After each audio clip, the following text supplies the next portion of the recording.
جو آدمی شوال کے روزے نہ رکھ پائے، شوال میں بیمار تھا، کیا وہ سال بھر کے روزوں کی فضیلت پا سکتا ہے؟ پا سکتا ہے، لیکن ویسی نہیں جیسی شوال والی ہے۔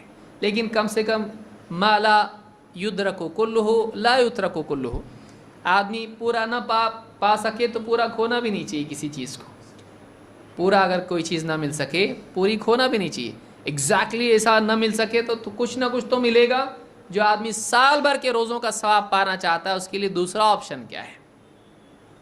اللہ کے نبی صلی اللہ علیہ وسلم فرماتے ہیں صیام ثلاثۃ ایام من کل شہر صیام الدہر و افطارہ۔ امام احمد اور ابن حبان نے اس کو روایت کیا ہے۔ آپ فرماتے ہیں کہ ہر مہینے کے 3 روزے رکھنا یہ سال بھر روزہ رکھنے اور سال بھر افطار کرنے کی طرح ہے۔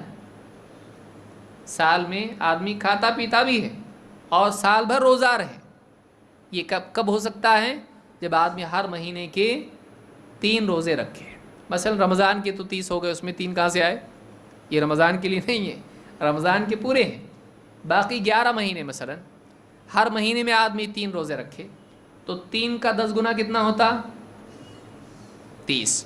تو ہر مہینے 30 رکھتا چلا جائے تو ہر مہینے کے 30 دن کا ثواب اس کو ملتا رہے گا، لیکن وہ کیا ہوگا؟ فرض ہوگا، وہ نفل ہوگا۔ لیکن کم سے کم سال بھر روزہ دار رہنا چاہتا ہے، کچھ نہ کچھ اس کو مل سکتا ہے اس اعتبار سے کہ اگر کوئی آدمی سال بھر کے روزوں کا ثواب پاتا ہے تو وہ ہر مہینے کے 3 روزے رکھ سکتا ہے۔ اس کی کوئی بھی صورت ہو، کیسی؟ مثلا 13، 14، 15 جنوری فروری کی نہیں، اسلامی تاریخ۔ اور جو لوگ یہ روزے رکھتے ہیں وہ اسلامی مہینہ برابر جان رہے ہوتے ہیں اور تاریخیں ان کو معلوم ہوتی ہے، ایک فائدہ اس کا یہ بھی ہوتا ہے۔ تو 13، 14، 15 کون سی؟ چاند والی تاریخ، یہ نہیں کہ کیلنڈر والی، چاند والی تاریخیں، ان تاریخوں میں رکھے، یا پھر مثلا پیر اور جمعرات اور پیر، اس طرح سے رکھے، کوئی مسئلہ نہیں۔ تو کوئی آدمی ایسا کرنا چاہے تو اس طرح سے بھی روزے رکھ سکتا ہے، یا کسی آدمی کو چھٹی کسی اور دن میں ہے، منگل کے دن چھٹی ہوتی ہے اس کو، تو منگل اس طرح سے رکھے، کوئی مسئلہ نہیں۔